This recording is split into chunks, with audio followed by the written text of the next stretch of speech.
also feel like that some of these people was lying and thought I was some type of dope dealer or something like that, because I could buy for myself. I work for this money and earn this money that I get for myself. You know, I was honest about mine. Everything that I get was honest money that I work for. You know, everything.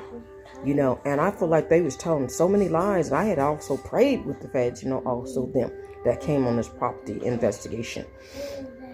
And, you know, so many lies. I mean, so much.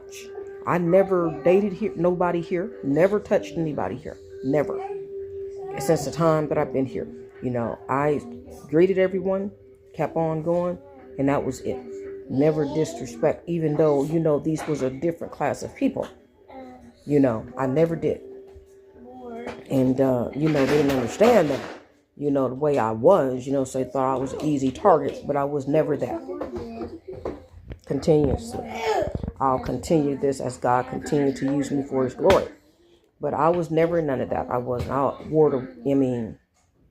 No.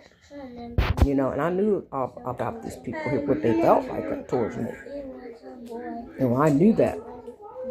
Because it was like their nose was up and they didn't know where I had come from. They didn't know I came from a top of the line area, you know, and had it all my life, you know, and they thought they was better than me. And I was like, okay, let them think that, you know, I didn't care, you know, okay.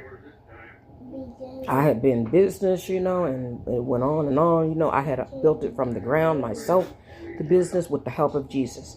And, you know, I also have another ministry that can confirm that, which was Evangelist Jimmy Swagger Ministry at that particular time, how many jobs I was doing per day, you know, in business to make sure my family was taken care of.